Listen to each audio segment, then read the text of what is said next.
Bir işki cümle muhakeme kılaylı vatandaş. Bugün Çiğsağ 2020 yıl 7. ayının 13. gün haftığı düşenbe. Cumhur Taşkı İşler Ministerliği'nin Ministeri Wang Yi Efendi yaraşmakçı bulupsiz.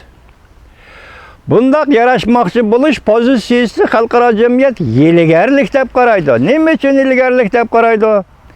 Mesela Amerika Koşmuş Ştatlar hükümeti sizgi yakı Cumhur hükümetiga nime kılış doğrusudur, nime teklif berdi hazırgıça.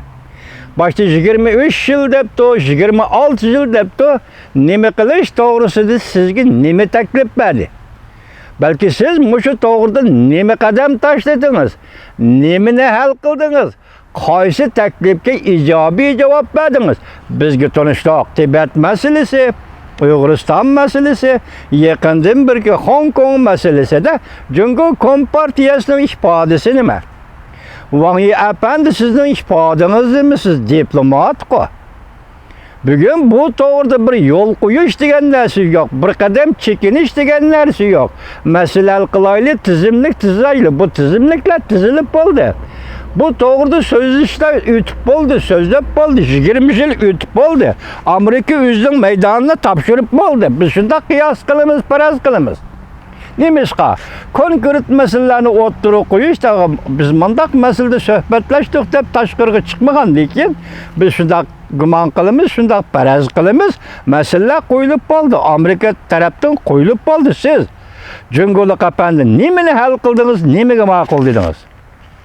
Hazırgacha hech narsaga ma'qul demay, javob qaytarmay, endi kelib biz sizlar bilan yarashaylik, dialoglaşaylik, qaysi suhbat boshlaylik, tizginlaylik, kontrol qilaylik, va'da beraylik u bu. Aqmaydi Wang Yi Efendi endi bundaq ifodani va pozitsiyani xalqaro jamiyat deydiki, yeligar tulkining quyrug'ini shiponglatishni deb qarash kerak.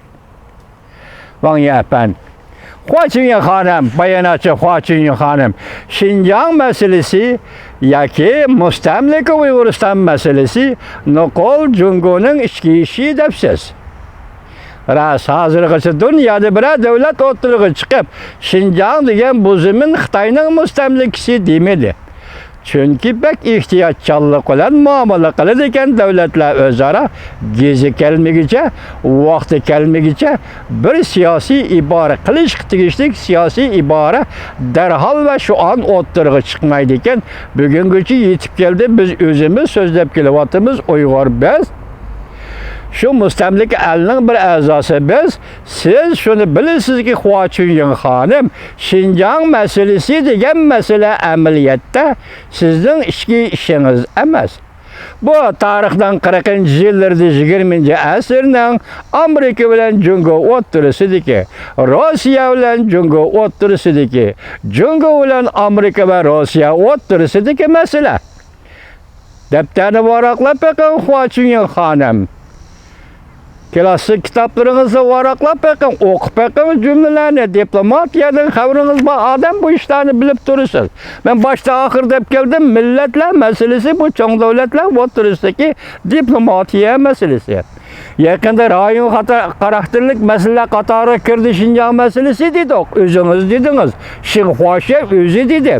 Şuna rayon karakterlik meseleler bu çoğun devletler o'tirisidagi meseledir.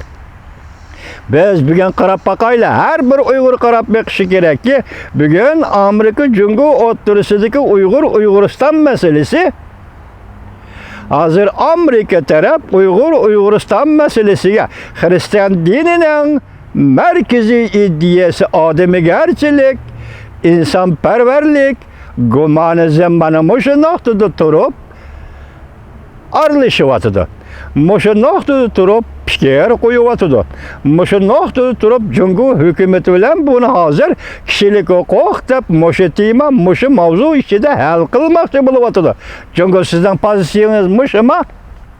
Huaçinye Hanım sizning pozitsiyangiz bir diplomatdan qiladigan gibi mushumi? Bu bir mesele, bu çoğun mesele, bir yerde 4-5 adamның meselesi emas, 21 milyon adamның meselesi. Uygur degan milletning meselesi. Onun kişilik hukuk meselesi.